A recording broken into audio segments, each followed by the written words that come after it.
Hello and welcome back to the Pondering Papaya podcast for what's going to be a bumper edition of the show. With it being the start of a triple header, we're giving you two races for the price of one as we look back at the Spanish Grand Prix before looking ahead to the race in Austria this weekend. Joining me to discuss both races is Peter from McLaren Fan TV and FormulaNerds senior editor James Phillips. So let's get straight into it.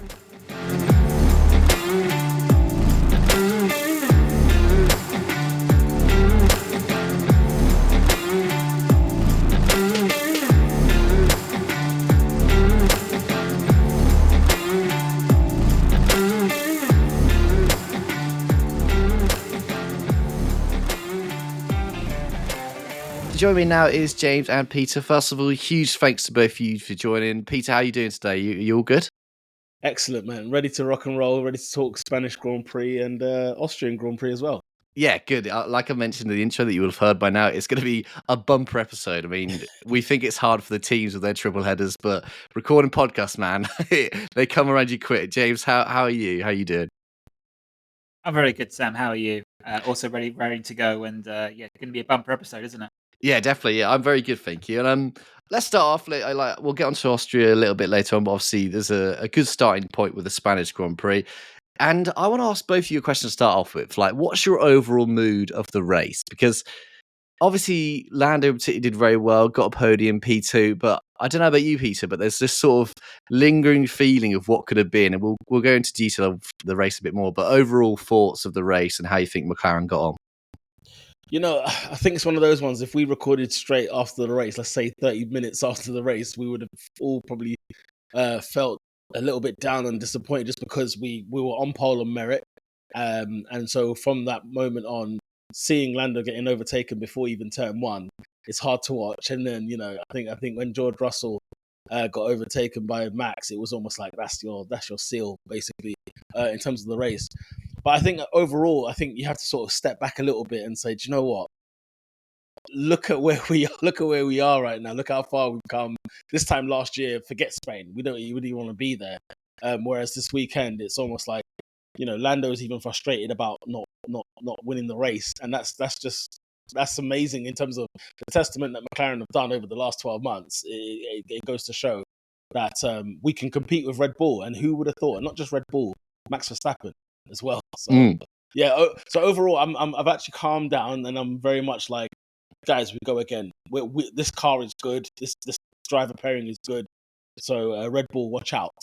We're coming. Yeah, I mean that's a great way to look at it. And like you said, I think everyone sort of had that realization a few days after that it was actually a great result. And let's just sort of go back into leading to the race, James. Like, I think everyone was banking on like a Red Bull win, weren't they? Like, everyone was saying this is Red Bull's circuit. They've always been quite good here. This car in particular suits them. And yet, as Peter said, like, Lando got the pole on merit. There wasn't any like red flag like trickery behind it. McLaren were right up there, weren't they? Were you surprised just how quick McLaren were this weekend? No, I mean, we've spoken in previous podcasts that the upgrades they introduced, way back at Imola, there were a series of tracks that they were going to be tested on to see how good these upgrades were. Could they replicate the speed across a different nature of circuits? Low speed corners, which have always been McLaren's weakness as far as back to 2018. Fast flowing corners. Barcelona is a circuit that exposes you in terms of a team and a driver. If your car is rubbish at Catalonia, you are in for one miserable rest of the year. For McLaren to be quick in Monaco, in Canada, and in Spain indicates that car is now top line. The era of Red Bull dominance is over, to quote Max Verstappen. Max is still going to win comfortably a lot of these races, but he is going to be challenged, and the nearest challenger is now McLaren, which I find remarkable considering that Ferrari at the start of the year came out of the gate with a stonkingly quick car, and they seem to have thrown it all away.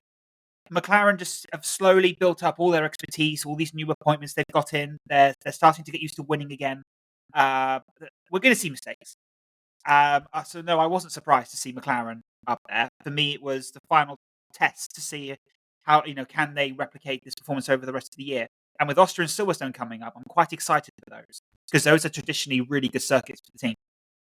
Yeah, you're right. I think going into the race, I mean, you spoke to any driver and they sort of said, well, they did and they didn't. Like, traditionally, this circuit has been sort of, if you're good at Barcelona, you're going to be good everywhere. Like, I think Fernando Alonso pointed out that that's not always the case anymore, just because of how the schedules evolve. But traditionally, if you're good at Barcelona, you're good at circuits ahead. And like I said, you're fully right to point out that we've got a lot of high speed corners coming up, something that's traditionally been very good for McLaren. So we'll get onto Austria a little bit later, but yeah, it's probably a good sign that they were quick here. Let's go into the race then. Like, obviously, Lando got pole with an amazing lap. I think even the most hardcore of McLaren fans might have been a little bit surprised he was able to get off Verstappen. But it all goes down to that start, doesn't it? Like, let's go back to the start. So obviously, I don't know about you two, but I feel like Lando had an okay start, but then sort of the moment afterwards when he's trying to block off Verstappen, that's sort of where he made maybe not a mistake, but sort of an error in judgment. Like, he obviously goes off to block off Max. Max goes on the grass a little bit, but then George Russell out of nowhere. I mean, it's a great start from Russell, isn't it? Like, he comes flying through. He suddenly realizes I've got loads of space. I'll go around the outside, and then eventually he gets into the lead. And then I was lucky enough, so I was at the circuit and I was watching this bit. So basically, where if you ever see Barcelona, it's got these big glass wall, which is where all the media sit. But next door is where, like, I say lunch, it was like a bread roll. It's nothing fancy. It was available every day. But there's a great balcony. So there's no window. You're out in the open air. So I stayed there and watched the first two laps. And I remember them going off. You don't have a great view of turn one. So I was like, okay, they're gone, and the kind of thing. And then I think George came round, and you think, okay, he's still quite ahead of Verstappen. And then suddenly Verstappen came round, but like a second ahead of George, and you think, where's this time gone? And I think that bit in particular was crucial, wasn't it, Peter? That start, and then also Max's ability to get past George quite quickly, but then Lando's getting stuck behind him a little bit and losing a lot of time there. Yeah, absolutely. I think the start is easy to say, you know, maybe there was a bit of a mistake there, maybe something wasn't quite right with the car, because I think even in that sort of second phase of the start, you know, of that race, you could sort of hear the wheel spin in the car a little bit, and you know, you have that thing as an issue, and I don't know why it seems even like with safety restarts and safety car restarts, we don't seem to get off well, especially against, say, Max Verstappen. Whether Max is in front or not, it just seems that Max always seems to have the hand on us in those situations. And so there's a part of me that thinks, do you know what? Max is just bloody brilliant at starts, right? And then also that Red Bull is really, really good in first and second phase, especially of a start race. So sometimes it's easy to sort of watch it from a fan perspective and think, oh my God, Lando, what's going on? Why are we not maintaining this pole position? I just think, guys, we're up against the monster, and not just the monster, but the monster that's been seasoned in fighting, you know, P1, P2 sort of thing, whether it was Lewis Hamilton in the Mercedes or whether it's, you know, Charles Leclerc in the Ferrari and now, you know, Lando in the McLaren. Red Bull are familiar with this kind of area, whereas for us, we're sort of newbies, and we're learning. We're going to be, you know, these are things that I think Stella and people like that are going to be noticing throughout the season. Like, okay, this is what Red Bull are very, very good at. And to be fair, George just literally saw the opportunity, lucked on the opportunity, and thought, if I don't do it now, it's never going to happen, right? So, and it could have been science. It could have been anybody, any other driver. You know, even Lewis could have been in the way the Mercedes is behaving at the moment. Any one of these drivers could have seen that opportunity and taken that. So for me, the George thing was sort of like, it just, whoever was P3 was going to have fun, or P4, whatever. They were going to have fun with that situation there.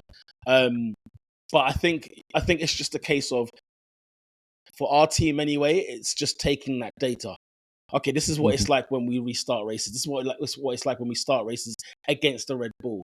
Because I think this is maybe 3 or 4 times we've seen this, where it's Lando versus Max at the start, whether it's the start of a race or a restart from a safety car, and that Red Bull just says, "See you later. Come join us." Lap 5, 6, and 7. And to be fair, you know, we sort of, I know you're saying we sort of struggled behind Russell a little bit. I don't know if it's Lando being a bit too, you know, conservative, maybe nursing those tires and everything else, because everything came back to him towards the end. And I think what may even frustrate, you know, McLaren fans even more towards the end is the gap between Max and Lando at the end of the race. You know, at one stage we were, I think, 8 seconds behind Max, and you know, fair enough. If you're 8 seconds, see you later. Max has done a brilliant race, whatever the case may be. I think we ended on like 2 seconds behind. And that's the bit where you think, Jesus, okay, so how close are we actually? And what's the reason for the sort of the rise in form, the dip in form, and the rise again at the end? It's it's a conundrum that we have to try and master. But I think McLaren's important job for this season, at least, take stock, take that data in, and then for next season and see it. Not to give up on the season. Don't get me wrong, but as in these are growing pains. You know, we're gonna be learning a lot this season against the Red Bull. Yeah, I mean that's a great point you made. I've got the exact number here. It was 2.219 seconds, so incredibly close. I mean, yeah, I think James Peter makes a great point there. Like, obviously, I think we all expect McLaren. I think we even saw this with Aston Martin a bit last year, didn't we? Like when they started doing so well, we suddenly thought, oh, they're going to be title contenders. And like I think as us watching from the outside, we don't fully appreciate how much goes into driving. Like Peter said, like Max has obviously been there, he's done that so many times. I think this was his 61st win, somewhere around that mark. So when it comes to those two, James, like I don't want to call it an inferiority complex, but do you think Lando in his mind is thinking that's Max, I need to like make sure he keeps behind me, sort of at the detriment of everything else, really? Like is it because it's Max and he thinks if Max gets by, I'm not seeing him again? Like, do you think that was in his mind, or do you think it was just I need to battle whoever's P2 here? A combination of both. So Lando, we know, can win a race, and it does. No matter what a driver says, it does change you when you win your first Grand Prix. It relieves a lot of pressure that's on your shoulders, and it opens up new possibilities for you. Lando goes into a race now expecting to win because that's the way the McLaren car is. It's blooming fast. However, I can still recall on the Sky Sports coverage, just before other coverage is available, depending on where you're listening to, just point that out. On at least on the UK Sky Sports coverage, Lando was interviewed just prior to the race start, and Max was actually behind him, walking just a few meters behind him. And said to Rachel Brooks, the reporter, said, "Yeah, I'm one of the best guys at starts. There's a couple of us who are really good at starts as well." And as soon as he said that, I just said to myself, he's just cursed himself. He's completely and utterly cursed himself, because now he's going to go to the grid knowing he said that, and it's going to act like a little sort of little inkling in the back of your head. Because the first part of his start, if I recall, was fine. The second phase, he got the wheel spin, and that's what led Max to get alongside him. And this is where I'm not going to put Lando down, but this is where the inexperience of going up against Max Verstappen really comes to light. Because Lando's immediate thought was to block Max Verstappen, not send him into the grass, but get as tight as possible.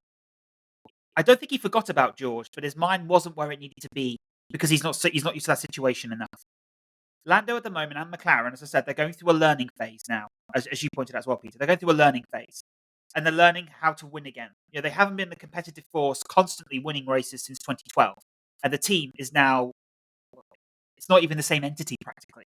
It still has the same name above the door, but most of the team personnel have gone or adapted or moved on. So this is a really young team, and they're now in a situation where they're going into races and finding themselves at the front of the field, and they have to adapt. Now, the pit crew, to a certain degree, you know, they will always do well, but even they had slow stops on occasion. So I think Lando and the team just have to spend a bit more time going through some growing pains, as Max did as well. After he got his first race, you learn, you grow, you push, and that's how you become the Lewis Hamiltons, the Charles Leclercs, the Max Verstappens. You get that through a sheer hard and horrible experience. And I won't raise too much of a Lewis Hamilton example. It's not the wrong podcast. But I know that, for example, if you go back to, you might not have watched this, Pete, I don't know. But if you go back to 2007, which I know was a long time ago, but if you go back there and you look at Hamilton going into the pits in China and throwing away the world championship, again driving a McLaren, that changed Lewis. And I think we're now going through these periods with Lando where he's going to go through incidents like this because he was so hard on himself after the race, and that's because he knew he could have won, and he should have won, and he said that, didn't he? So he's going to go through some heartache. He's going to go through some difficulty, but it's going to shape and mold him. The crucial thing is he has to bounce back from this in Austria. And I don't mean going on to dominate by a million miles. I mean just having the ability to comfortably have the start and not make a mistake, or just know that, right, I'm going to hold position here and not get inside his own head, which is easier said than done for a Formula One driver when we're three blokes talking on a podcast. Yeah, from the safety of our own homes. I just wanted to pick up on what you said about Lando being very harsh on himself, and it was something interesting that Andrea Stella said after the race. He said he'd much prefer that from his driver. I think we all know that Lando, it seems like, I don't know if it's just picked up more on or if this is generally the case, but Lando seems like his own harshest critic by a long way. Like, he's often talking about, even when his engineers tell him he's doing a great job, he's not very happy with what he's done. Like, even, and this race is probably a bit more understandable because there was not a mistake, but as we mentioned, sort of an error that could have led to him being erased. But I think Stella was interesting. He said he'd always rather his driver sort of be angry with himself for not winning. And I think that is probably the mentality that someone like Verstappen, Hamilton, all these previous winners do have. And I think that's a very good point, that Lando being harsh on himself is sort of seen as a little jokey thing, but ultimately that's probably something that's going to be really helping him in the future. Just on the Lando Max incident, like, there's been a little bit of talk, probably a few days after the event, mainly from Helmut Marko. It's no surprise that he's been on Red Bull's side. I think Max described it as rallying, sort of going off the grid, really. Like, Peter, did you think that was fair racing? I mean, I'm of the opinion there was nothing to it, but I mean, there has been a little bit of talk that Lando was a bit over the line. Yeah, I mean, to me, James said it very well. I think the had the focus not been Max at the start as such, in terms of solely or just on Max, we might have seen a kind of a bit of a different reaction in terms of drive. I think the fact that he thought it was just him versus Max, maybe. I thought it was aggressive, definitely aggressive.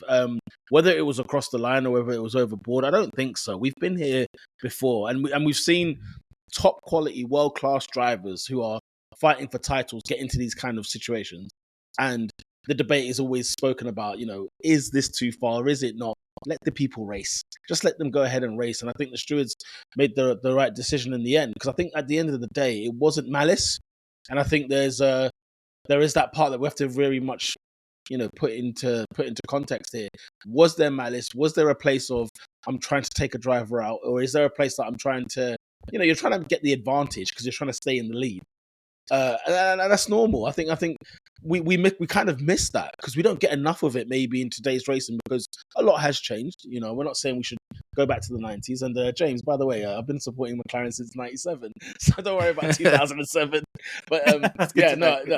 So we've seen some serious aggressive racing in the past, and I think this was good to just let this one go and let it between two drivers who are fighting for a serious position here in Formula One. And credit to the stewards for letting it go. They had to have a look at it just to save face, but at the same time, they deemed nothing of it, and we move on. Yeah, no, it was brilliant from the two.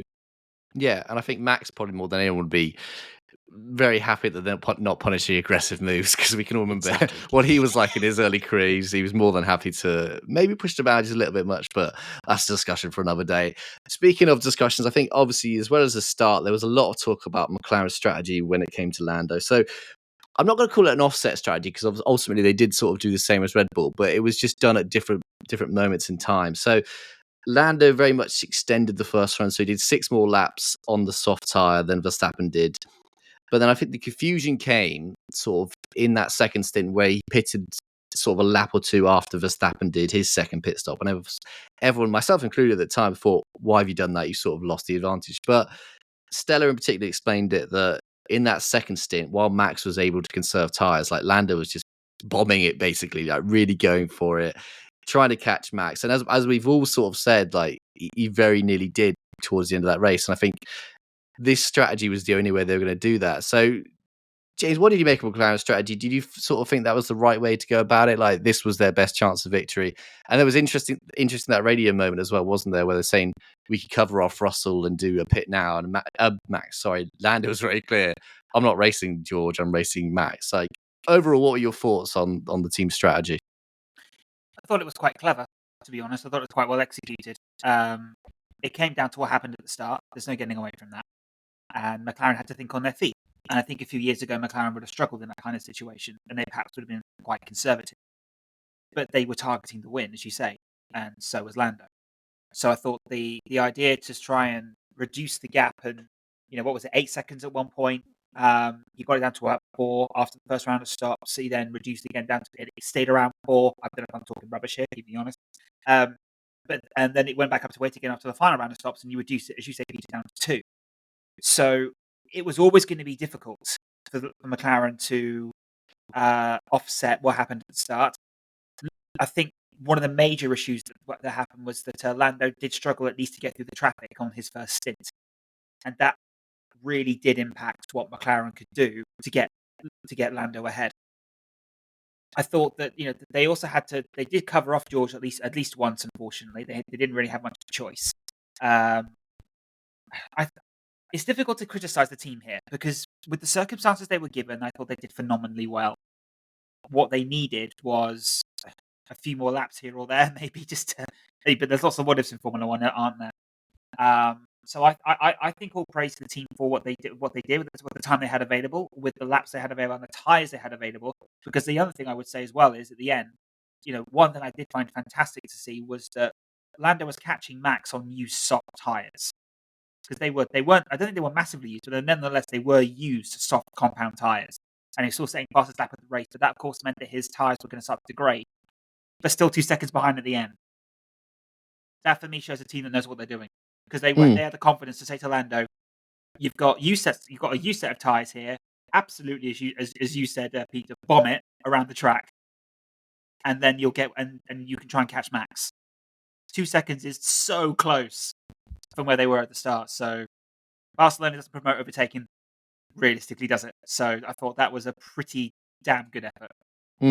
I mean, yeah, I agree with what you said there. I think it was a very mature approach. And like when Stella was talking, he was sort of saying the race come to them rather than sort of attack the race. And I think that's probably incredibly hard to do as an F1 team, especially as a driver, and it like be patient even when you're doing 200 odd miles an hour. Like it very shows how McLaren were just so close. And I think also one thing we should probably mention is they had a slightly slow second pit stop. So it's 3.6 seconds, which saying that it sounds very harsh when it's 3.6 seconds. But ultimately, this is F1. That is seen as like, it might as well be a year if it's 3.6 seconds. So yeah, that just little fine details. And I think Lando in particular is very much spoken about how the fine details are sort of not quite there, and like you both touched on it very well. Like we all sort of know that not quite there in terms of challenging Verstappen just yet, but very, very close. But in terms of the overall race, like it was a great one for Lando, really. Like up into P2, moves past Leclerc. I think that's quite a big sign of the season that we've had so far. I mean, who would have thought this like 3 or 4 races ago? Like when Leclerc wins Monaco, who thinks that Lando's going to overtake him by the time we get to Austria? So very impressive. And McLaren as well, 33 points now off Ferrari. So they've really got that eye on P2. Again, we can talk about constructors and whether they can catch Red Bull or / Max on his own, because obviously not a great weekend again for Checo this weekend. But yeah, overall very positive on that side of the garage. We'll move over now to Oscar, who had a bit of an unusual weekend. I think even he and the team were sort of confused. He just didn't seem very comfortable in the car all weekend. Like I was in the media pen after quali and he came down and he said it just felt not natural. And I did ask if there's any changes to the car or anything about that, or if there's been any upgrades. And he said, no, really. It's just been this one circuit. For some reason, it has not felt natural to him all weekend. Like P10, he qualified. He made a mistake in sector 3, went into the off the track. But he admitted that even if he didn't make that mistake, he thinks he's getting P7, P8 at best. He's not going to be up there with Lando and P1. So a very difficult race for him, Peter. Like, what did you make of Oscar's overall time in Barcelona? Not just the race, but the quali and the whole weekend as well.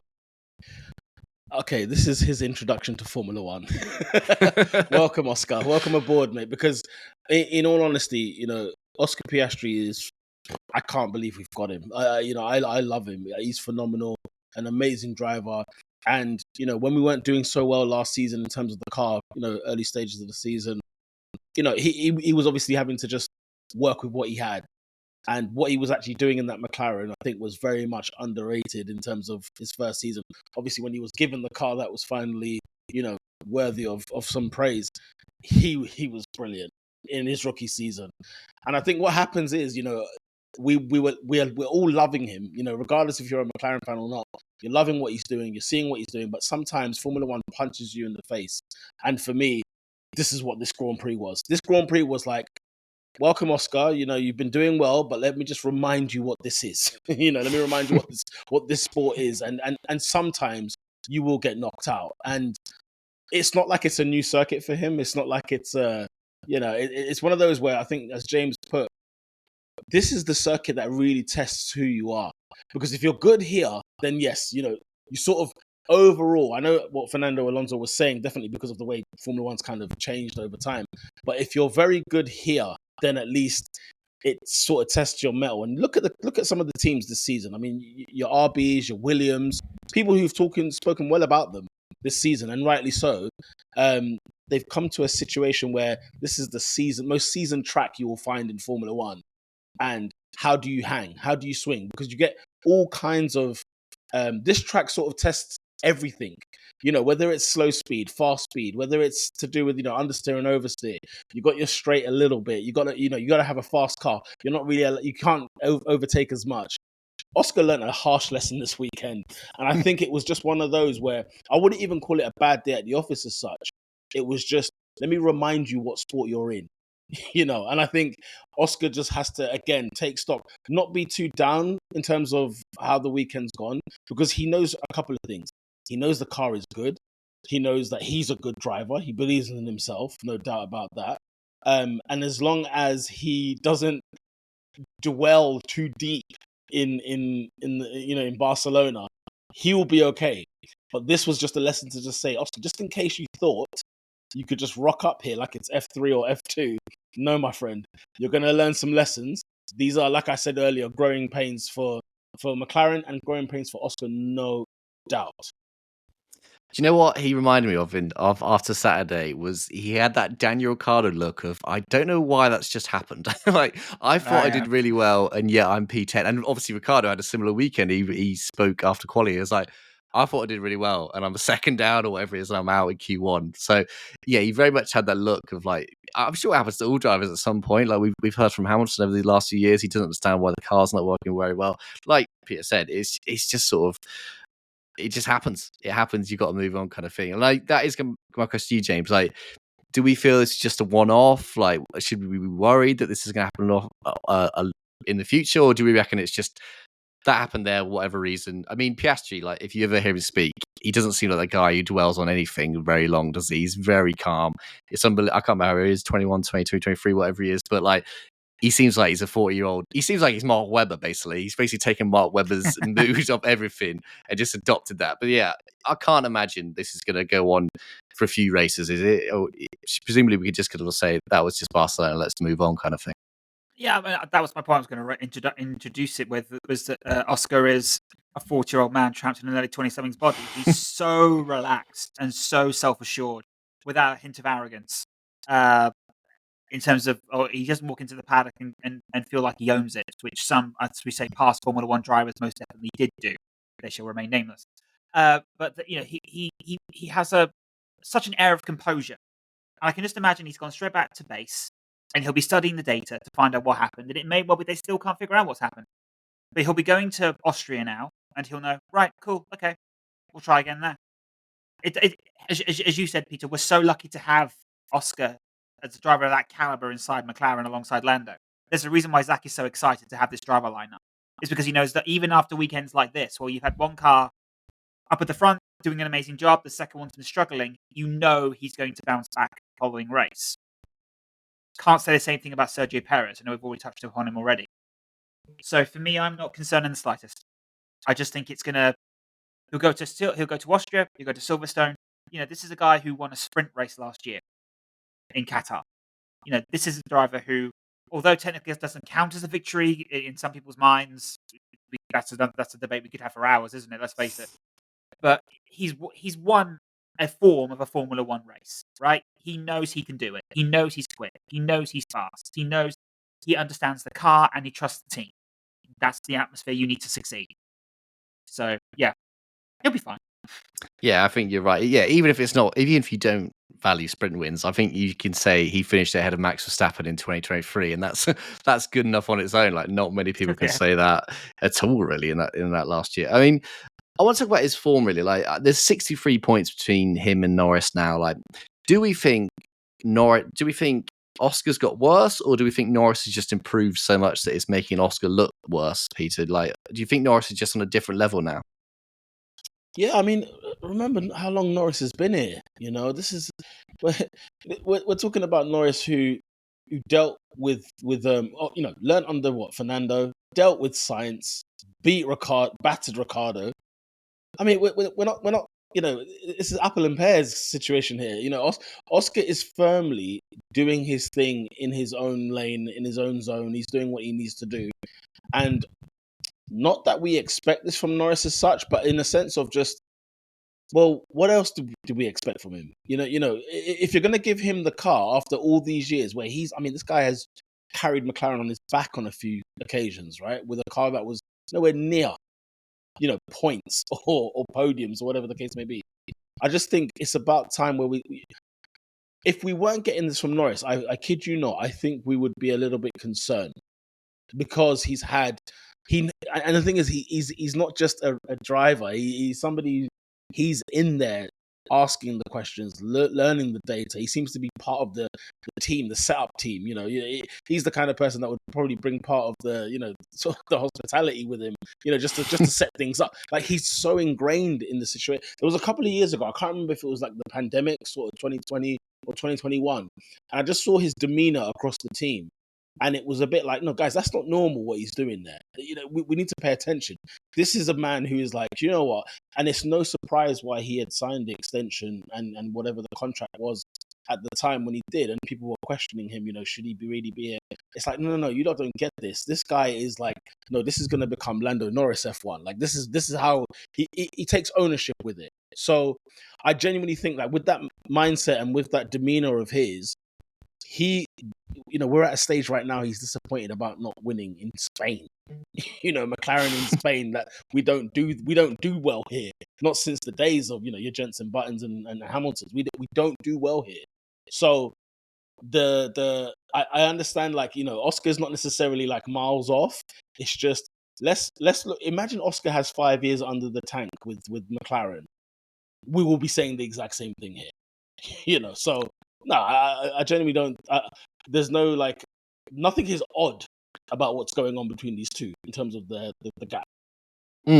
That's a great point. That really puts it in perspective. You're right. Like, I think because he had such a good year last year, everyone's got such high expectations, and he's probably matching them. Like, he's probably doing exactly as what we expect, and Lando's just sort of where we expect him to be. So yeah, great point on Oscar. We sort of like write it off, really. Like, he finished P8, another driver that really got stuck in traffic. So even on his bad day, he didn't finish out the points. It's still more points to McLaren and more points to him as well. So almost done with Spanish Grand Prix. We're getting to Austria a little bit, but obviously we've got to talk about another story from the paddock, which is this weird electrical fire that they had in the hospitality. So just before FP1, there was talk of, I was in the media center at the time, but there was talk of like McLaren's on fire kind of thing, like go and have a look. So I went down there. There's just like, by the time I got there, there was like a swarm of firefighters everywhere. Like, just the place was not cordoned off, but it was like sealed off with people stood in the way. But yeah, essentially, I think, there hasn't been an entirely accurate bit come out, but I think the best of my knowledge is there was some kind of electrical fire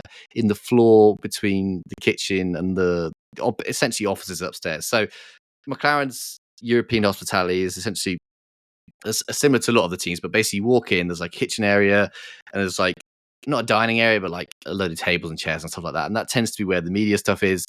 And then if you go upstairs, it's usually like the team boss's office and like driver's office and stuff like that. So it's a lot more like private up top, and like downstairs you'll have like team staff and like maybe some guests there, and occasionally the media when they've come to do a session. So at the back there is where the kitchen is, which obviously makes the most sense because that's sort of the front facing. They're doing that, and essentially something electrical caught fire, and I think in particular the firefighters had a real problem trying to get to it because it sounds like it was in between the floors. And like, you may think these structures come up and down very easily because they're sort of in one week and out, but if you go in it, it seems like you're an actual building. Like, it's really hard to picture that this wasn't here a week ago. So it's very understandable that these things aren't always easy to find. So yeah, essentially, just we don't really know the full extent of the damage. We're speaking on Wednesday, like a few days after, but it's still not quite sure what's happened. I don't think McLaren themselves are quite sure what's happened, really. But essentially, it's going to be out of use for Austria, definitely. Probably Silverstone as well, but they're hoping to get it back before the summer break. And I think the one bit I wanted to touch on this was just Andrea Stella sort of really highlighting how nice or like how supportive everyone else in the paddock was. So it was quite, I don't know if this happened to me once, but when you forget your packed lunch at school and you end up having bits of everyone's packed lunch, it was a bit of that situation. So I think McLaren got their meals cooked in Mercedes, and then I think Zach Brown used the FIA's boss's office as his office for the weekend. Like it was essentially like everyone pitched in to help McLaren. I think Andrea Stella was really keen to stress how nice that was. I think my favorite part was I went down there late on Friday, and the firefighters were using Alpine's hospitality as a big whiteboard. It was so funny to see, like they just essentially written "Find Fire" on the Alpine hospitality board, which made me chuckle. So yeah, I think that's just one little thing I wanted to bring up. Like Stella and both the drivers said it didn't have a huge effect on them. Like the driving team, again, this is another thing to point out that the hospitality is different from where like the garage is. So essentially, in most paddocks, you've got basically like two rows. So like one row is going to be the hospitality side, and then basically across the road is going to be where all the wheels are stored and all the drivers, all the basically the racing stuff it happens really. So they essentially just did everything in there. They found a room and it was all fine. So yeah, that was just a little point I wanted to touch on. That obviously did happen. We'll wait and see when the hospitality unit comes back. I think probably just before the summer break. I doubt we'll have it for Silverstone, but yeah, I'm looking forward to seeing what kind of posh gazebo they have in Austria. Like it's going to be very fun to see. Speaking of which, we'll move on to Austria. We'll have a little bit of a short break, get some music in, and then we'll come back and we'll speak all about Austria.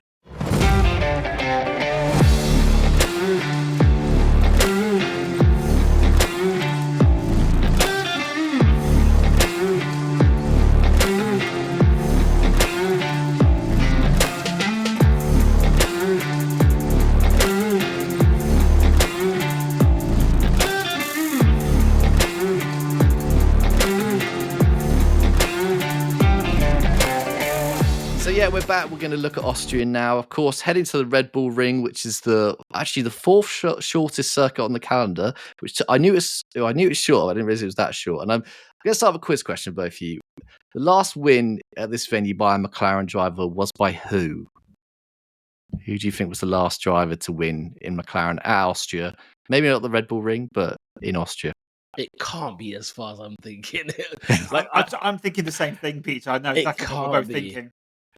So when it was the A1 ring, yeah, yeah. Oh God, go ahead, James. Should we say it? We're thinking the same person in the same year, I reckon, aren't we? Oh God. Right, let's go for it. I'm going to say, I think Peter's think the same thing. Mika Hakkinen. Oh my God. 1998. Okay, so I was going to go David Coulthard, same era. But correct. David Coulthard. It was David Coulthard in 2001. So Mika won him. Yeah, I know. Yeah. Mika won it the year before as well. But yeah, that please. I'm a classic F1 editor, so I should know that realistically. But like, God, you've been out fact. But yeah, last win by a McLaren driver in 2001. So it's been a long time. But weirdly, even still, they're one win away from equaling Ferrari for most victories. So it's not been a venue for McLaren or Ferrari for a long time. It's been sort of Red Bulls and Mercedes as well. They're happy hunting ground, really. It's been on the calendar since 2014 in this iteration, obviously called the Red Bull Ring. It's the home race of Red Bull. The company mainly is obviously the team's based in the UK, but the energy drink side of it's all based in Austria. So it's very much a home race for them. I mean, it's one of my favorite circuits. I absolutely love it. Like, it's I don't know how you describe it. Like, it's a lot of fast straights, a lot of tight corners, and like, it's just an enjoyable circuit. Like, Peter, what's your overall thoughts of the circuit? Really, like, do you like this race?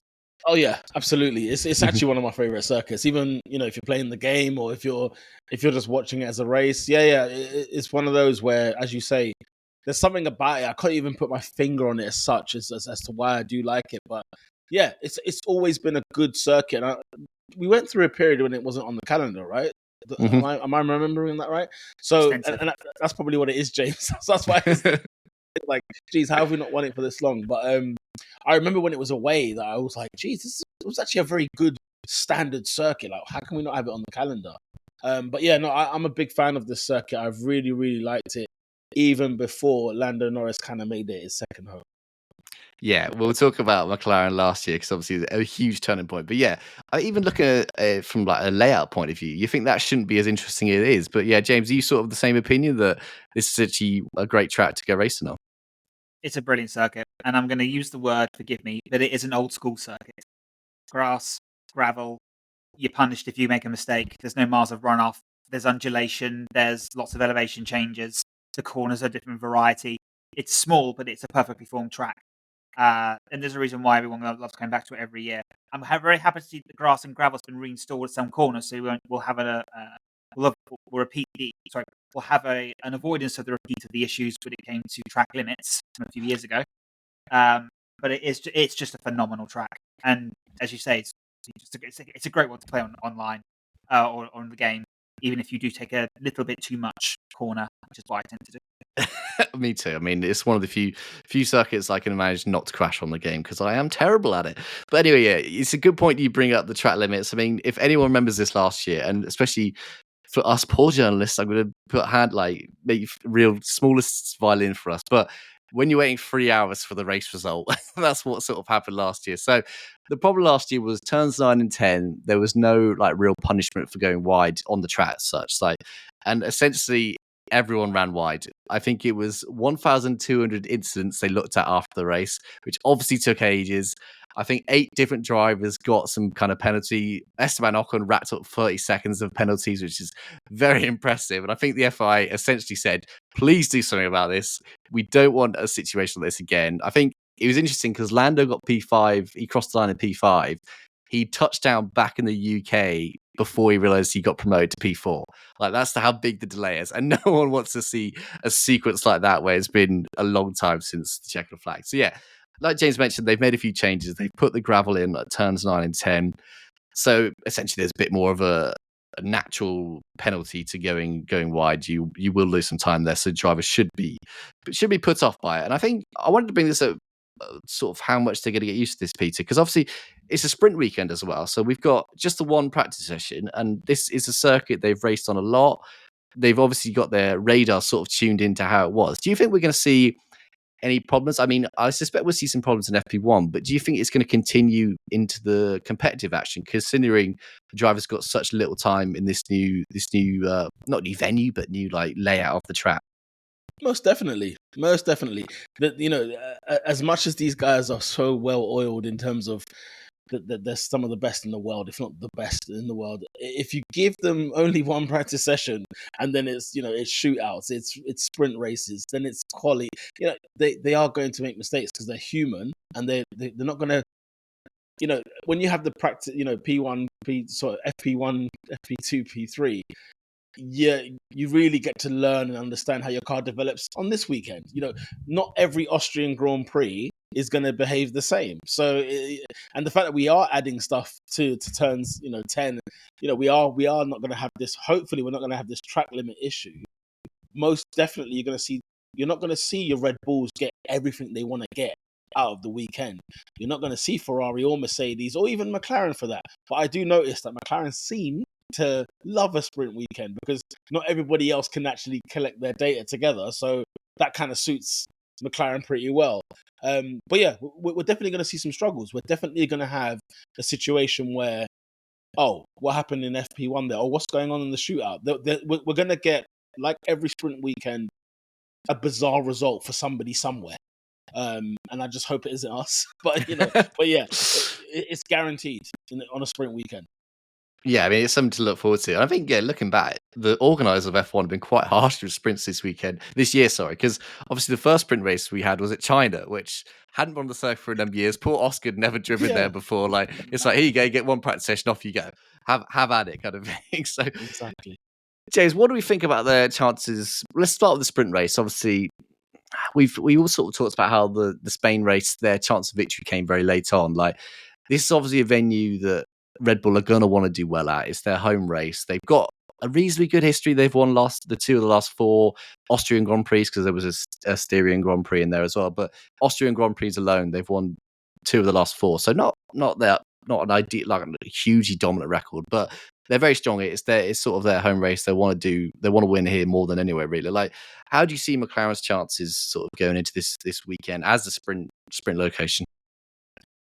I want to say they'll do very well, but last year, obviously, it was due to a substantial upgrade that we saw this result. We know now how good McLaren are in high speed corners, but I know obviously Andrea Stella said something about they have to try and improve, even though it's not a bad area, which I did find intriguing. It seems like almost a bit like expectation management, as they would say in the corporate world. I do think that the team has a chance of maybe taking a sprint win. Watch that horrifically not happen. It's another prediction on the show. But I do think they stand a pretty good chance of at least a good sprint win, good sprint qualifying, good sprint win. McLaren are very, very good at warming up their tyres fast. That's one of the strengths they've always had, which is why in sprint races they tend to really do well. Other teams tend to struggle to get the right temperature, the right tyre window, right operating area. McLaren nail it every single time without fail, and I think if you put the combination of all that together for a sprint weekend, providing turns 9 and 10 don't catch them out after FP1, which, as you said, Peter, there's a chance they probably will do initially. I think they'll be in good shape potentially to take at least one win this week. And yeah, another team to look out in the sprint weekend is Haas, because they, like you said, they are very good at turning their tires on. Not so good at keeping them alive. So if you want another outside team that might do quite well, Nico Hulkenberg, sort of like maybe not points, but it might be finishing a little bit higher than usual. Probably the sprint race is their best chance. In terms of the track itself, like we mentioned, it's got a lot of straights. So essentially, you got one tight corner to begin with, and then a huge straight leading up to what is turn 3, but I think turn 2 is like a small kink in the road. So like it's turn, but with air quotes next to it. So it's going to be a track that's very dependent on speed. Like, sort of, we've touched on this a little bit, Peter. Like, this car now seems like it's going to be really good everywhere. But in terms of this venue in particular, like, are you confident, like James was, sort of going into this, that they might get sprint victory, whatever kind of victory? Absolutely. We were good when we were poor. The car was not good. The McLarens would seem to show up. I remember, 2020, 2021, and it was like, Lando, what's going on here? Why and how is it so good over here? And, if you remember last year, I know we didn't get on the podium, but like we didn't know what podiums were last year before Austria. So I think we were like P4 with Lando Norris at some stage. And Oscar being in the other car before the upgrade at Silverstone, he was completely, he was in the P13s, and he was mucking around over there, 16s and whatever. So the fact that we've been poor and still done well in Austria, and also the fact that this season we've been good at circuits we're normally bad at.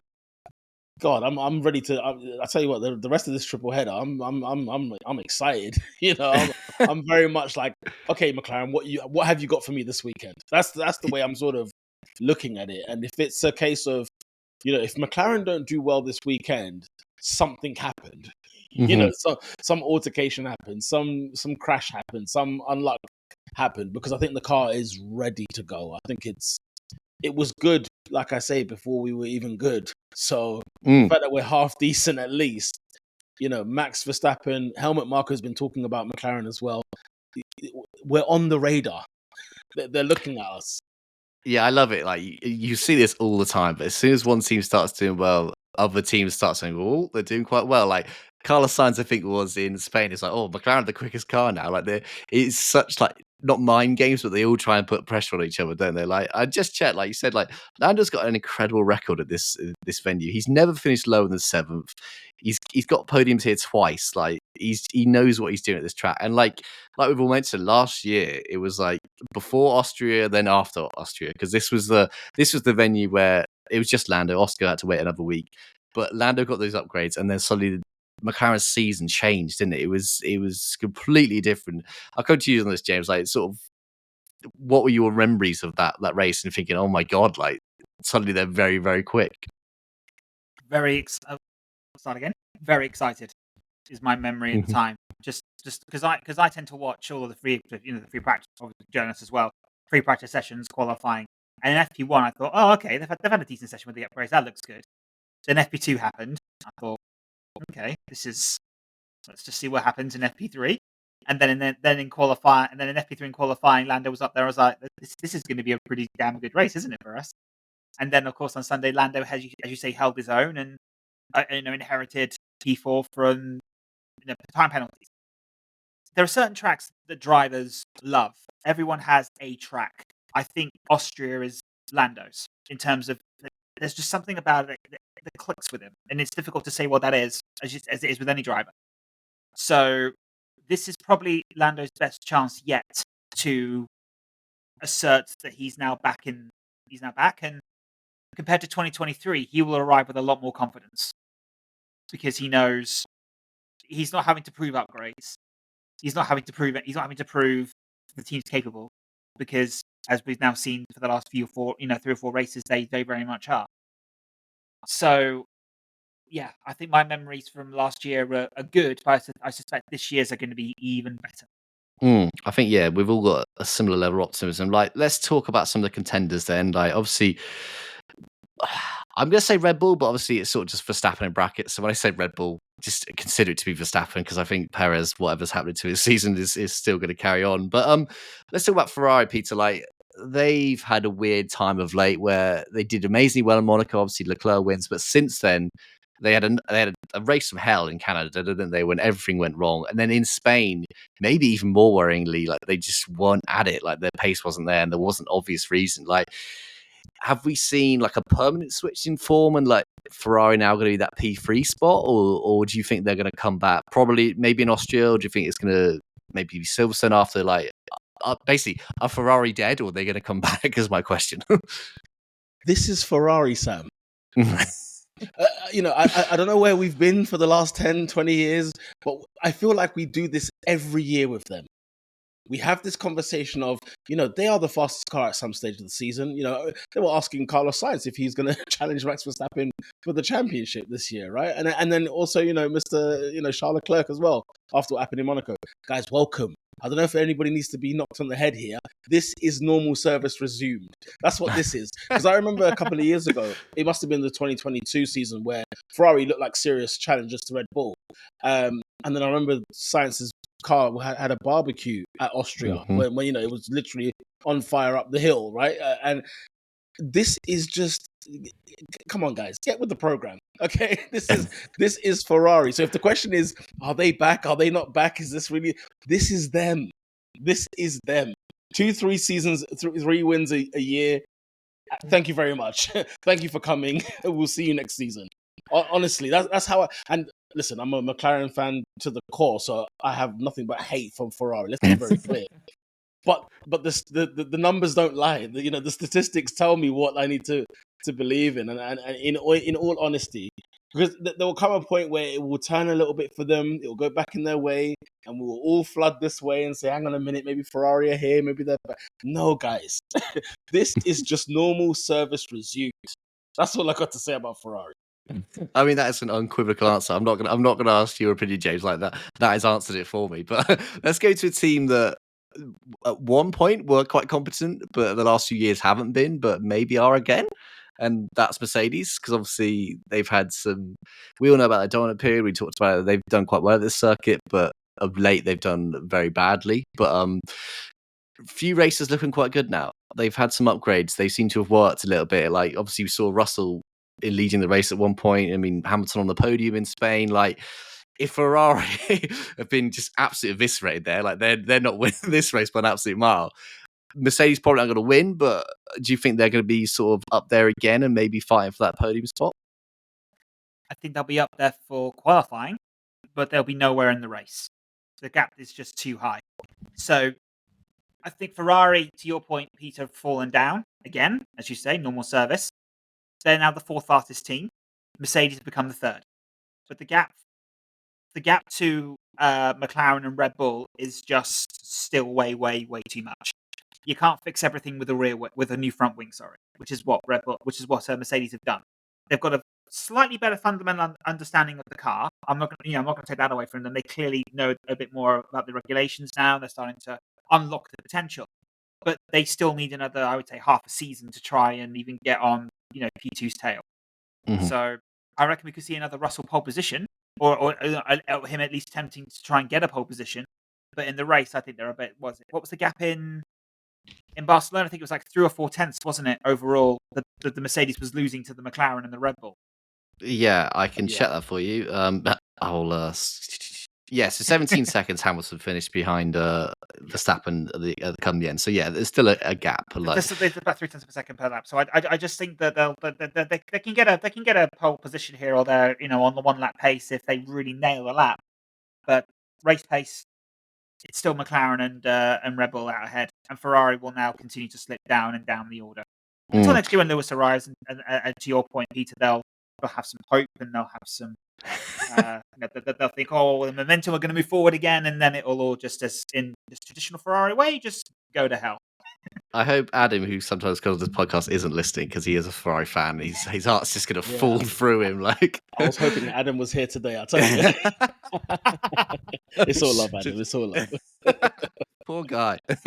Anyway, I hope for his sake they do okay. I feel bad for the guy now. But yeah, obviously, let's go on. Let's finish it off with predictions. Like we've all sort of said, we're confident about this weekend. McLaren going to do very well. But I'm going to put you on the spot now. You can't just say you're confident. You can't be vague. I want the top 3 positions. And if there's a McLaren driver not in those top 3, I want you to tell me where he is. So, Peter, we'll start with you. Give me your top 3. Is this sprint or is this race? Sunday? I forgot it was the sprint weekend. Yeah. Okay, let's just go your winner of the sprint and then your top 3 for the race. Oscar Piastri wins the Sprint Grand Prix this weekend. Mm-hmm. Because like I said, he took a hard hit in the face, and he's going to take stock, and he's going to say, "Listen, guys, don't think I'm not Danny Ricciardo, okay? I'm not going to just have a bad weekend and fold. We're gonna turn up next weekend." So in the sprint race, Oscar Piastri, sprint race number 2 for him. In the race itself, Lando Norris will win the race on Sunday. Max Verstappen will finish second, and Oscar Piastri will be third on that podium. There we go. James, what are you saying? Lando double victory, sprint and win, and I will go for a McLaren 1-2 with Oscar Piastri second and Max demoted to third place. Oh my god! Wow, it's a big prediction. I feel the pressure now. Usually, it's so easy. Please do bear in mind that all of my predictions so far on this program have fallen dramatically short. Yeah, you so have I'm just not really. Yeah. I probably shouldn't have said that really, but yeah. So who's the master? Is it Sarah? Sarah got one bang on, which is the standard. You have to get one exactly bang on. I don't think anyone's ever going to do it again. But yeah, it wasn't even like top 3 as well. She literally said like Lando P2, Oscar P5, and like nailed it. Absolutely nailed it. So I'm not going to do that. I'm not going to match that. But I'm going to say Verstappen win the sprint. But then I think McLaren will win, but I don't know if it'd be Norris or Piastri. I'm going to go Norris and then Verstappen, Piastri. So I don't know if one of you, I think Peter, you might have said the same. So yeah, other than the sprint victory. But yeah, obviously we're all predicting quite a good weekend. Quite a positive note. It's nice to end on a positive note. We've had a good few years or whatever of McLaren not being a quick car, but now they are. We can enjoy a title race. And yeah, it seems like a great way to end it. Obviously, we will be back with a full recap of the race of hopefully a lot of McLaren points. But yeah, in the meantime, huge thanks to both James and Peter again for joining me today. Thanks, guys, and yeah, hopefully you'll enjoy the race.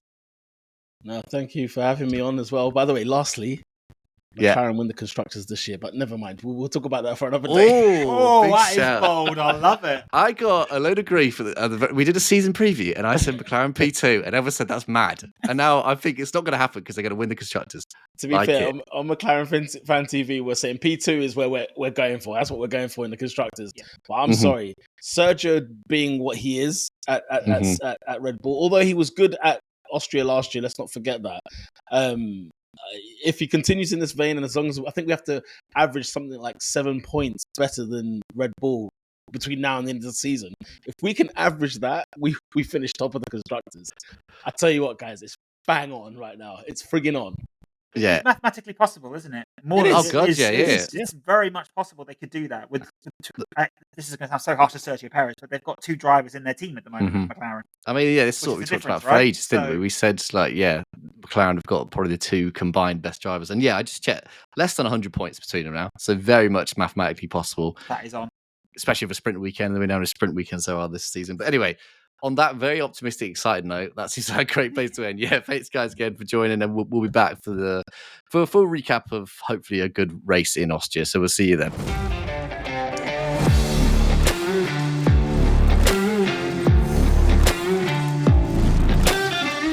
And that brings us to an end to today's show. My thanks to James and Peter once again for joining me today. And my thanks go to you as well for listening along. We'll be back after the race in Austria to give you a full recap of what's gone on. But in the meantime, make sure you follow us on socials at Pondering Papaya, and make sure you're subscribed as well on your favourite podcast platform, and why not give us a rating while you're at it as well. But for now, enjoy the race, and we'll speak to you afterwards.